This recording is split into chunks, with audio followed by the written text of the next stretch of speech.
السلام عليكم ورحمة الله وبركاته. كما جمت تجارة تتماتي دانكو كم جرتن نجافة يا كي سنجرتني ويا كم جرتن سنجتا أوكي har'a dhimma cimaa gabadhee isinii dhufee haga dhuma qophii kiyyaatti na duukaa turuu hin irraanfatinaa. Akkuma san immoo viidiyoo keenya laayikii gochuu hin dagatinaa isiniin jedha. Thank you ijoolleen koomentii jalatti koomentii bareedanaa barreessaa jirtan. Thank you isiniin jedha isin jaaladha.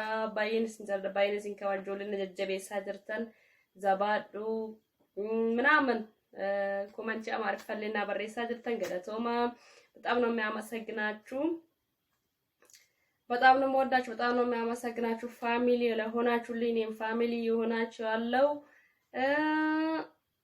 ቴንክ ዩ ልላችሁ ፈልጋለሁ እወዳችኋለሁ አከብራችኋለሁ እስከ መጨረሻ ቪዲዮዬ ጋር ቆይታችሁ መልእክት አሳባችሁ ስላስቀመጣችሁልኝ ኮሜንት አመሰግናችኋለሁ ቴንክ ዩ ልላችሁ ፈልጋለሁ እኔም ሰላም ነኝ ሰላም ለእናንተም ቪዚት ይባል ቴንክ ዩ አማርኛ ይጠፋብኛል አንዳንድ ጊዜ ግን በደንብ ነው የሚያውቀው ይጠፋብኛል አንዳንድ ጊዜ ምክንያቱም ብዙ ጊዜ ሲያወራ በኦሮሞኛ ስለሆነ ይጠፋብኛል እንጂ ሀገሬ ውስጥ ሲያወራ ያደግኩት በአማራ ነው በአማርኛ ነው የእውነት ማለት ጎረቤታችን ምናምን ትምህርት ቤት ግንኙነት ላይ ሁሉ ነገር በነገራችን ላይ ትምህርት ቤት የተማርኩት ትምህርት ቤት ውስጥ አማርኛ ነው የሚወራው ግን ፍቅር አለን ይሄ ምንድነው ይሄ ዘር ነው ምናምን የለብንም የእውነት እና በጣም ጥሩ ፍቅር ነበር ማለት ፈልጋለሁ እወዳቸዋለሁ እኔ ማንኛውም ሰው አልጥልም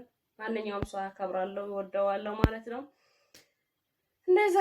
እንደዛ ሆኖ ዛሬ ደግሞ ይዤ የመጣሁት ትልቅ ነገር ነው እና ከኔ ጋር ቆይታ አድርጋችሁ ቪዲዮ ላይክ ማድረግ እንዳትረሱ ማለት ነው ሰው አመሰግናችኋለሁ እሺ ጆሌ ኦሮሞ ሐራ ዋይ አርቲስት ጃፈር ከበጀማ ፊጃለተማ ከኛ ጀቻ አደራዱባችሁ ድፈ እቹን የሰራው ሶንቴኒ ጃፈር አርቲስት ጃፈር ሆማ ተካይፊን ታኔ ገሩ ፈይሳ ማሬጅ ዳንከረ ሙጫ ዳማቱ ጀቻዳ ናምቸ ዳማቱ ጀቻዳ ከጉያ ተከበከ ጋሪ ተርገምቴን ቤኒ በከ ፈርሾ መሌ ገባቴ የሮ መራዩ ኦሮሞ ረት ዋን በርባዴ መጣስት ጀቻዳ ከናፍ ወንተ ከሲሱ ማሊፍ በርባችሴ ጃፈር nama sabboonadha nama kaleessallee diqqeen isaatirraa ka'ee daa'imummaa isaatirraa ka'ee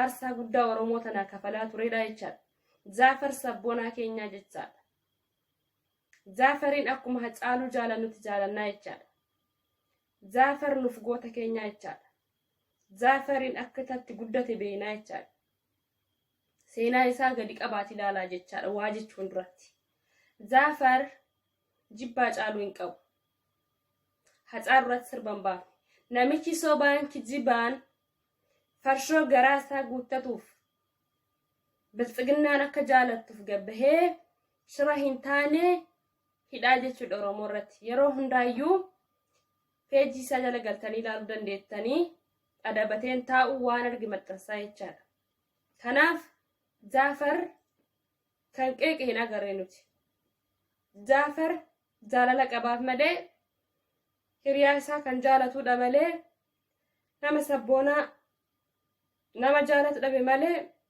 gammadee gabbahee kana odoo lubbuun jirus ergini lubbuun darbellee Hacaaluu irratti sirba ka hojjetee miti jechaadha Jaafar egaa kiyyaan kun akka inni taasisutti Hacaaluu irratti viidiyoo hojjetee mindinoo sirba irratti baasee jedha mee sirba inni baasisan hundaayyuu dhaqaati ilaala Jaafari dhuguma Hacaaluu irratti sirba baase dhuguma Hacaaluu qeeqe dhuguma akkinni amma fakkeenya fakkiyyaa kun haasawutti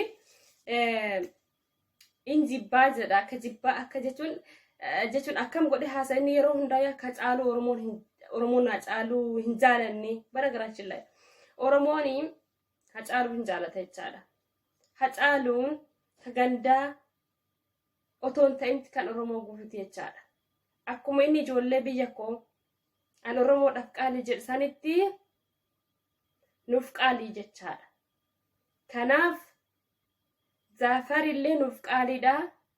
Zaafar immoo tuyyuu osoo gabbeetiin Hacaaluu kan qeequ taate Hacaaluu irratti sirba ka hojjetu taate akkanuma dura dhaabbannaa jechaadha. Namichi farshoo guuttatu kuni yeroo maraayyuu zim jedhee hin taa'u Oromoo irratti shira xaxaa jechaadha gabbayee. Kanaafi waan akkasii dhaga'uu hin qabnu jechaadha nuti. Peejii isaa maaliif laayikii gootaniif? Dhaqxanii laayikii leesh. Laayikii maal waan gaarii hojjechaa jira laayikii gootaniifi?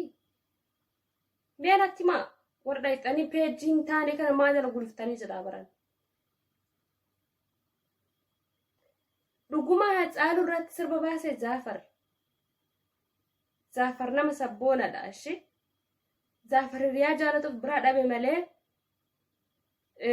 Zaafarii fi Hacaaluun nuuf tokkodha. Sinii galee. Zaafar sabboonaa Oromooti. Kanaaf Zaafar irraa gadi bu'i jechuun hin barbaada namicha. Sagatee kana kan garaadhaa jecha waan arge maxxansu kanaan jechaadha. Fayyisaa maarree jettu tana jechaadha. Haayindiin qabdu ati jechuun saamuun kan keessaa deemee soba maxxansana yoo dubbatanillee yoo oduma dubbatanillee bar dhugaa waan dhugaa jirtu gabbayanii osoo maxxansanii dhugaa san keessaa xalalanii ilaalan. Sobuma kana garaagarnaa fiddanii wal bira fiddan. Akkuma amma biyyi sadii biyyi baay'iftanii biyyi filadhaa jettan kana soba keessaan akkasumatti bal'iftanii fiddanii jechaadha. Mee sirbe inni hawaasa bira sitti sirbe Zaafar si qofaaf sirbe keessan si erge moo hawaasa biraan ga'e? Mee sirbe inni Hacaaluu qeeqesan nutti mul'isi.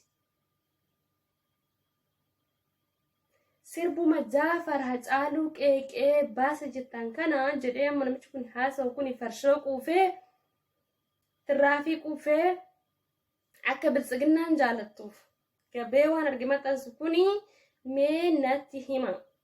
Zaafar sirboota isaa hundaayyuu dhaqaatii deemaa dhageeffadhaa mee kan Hacaaluu qeeqee eessatti natti himaami. Kan jibba Hacaaluu mul'isu eessatti natti himaami. Si jammara Hacaaluun kan eenyuti? Zaafar kan eenyuti? Kan Oromooti bara.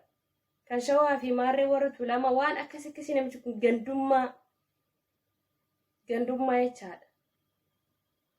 Akkasii obboleessi kiyyaa mataa kan kee rabbiin si haa hojjechiisu.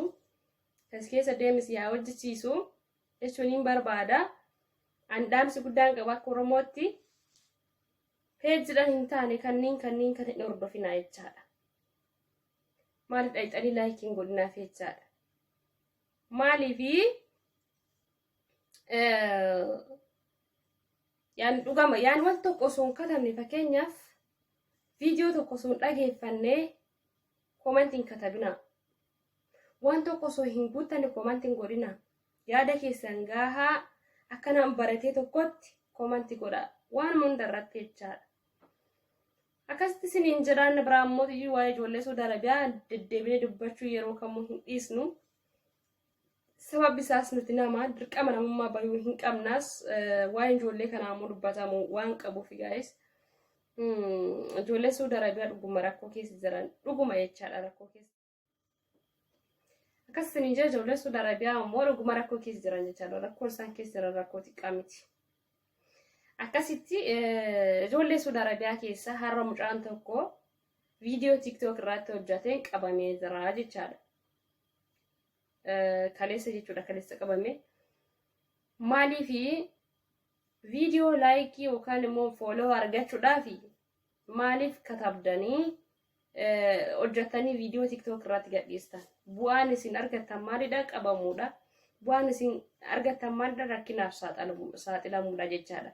Tokkoffaa lekshiina silkii keessanii irraa cufadha. Silkii keessan fayyadamtan kana lekshiina isaa cufadha. Tokkoffaa jechaadha. Cufadha.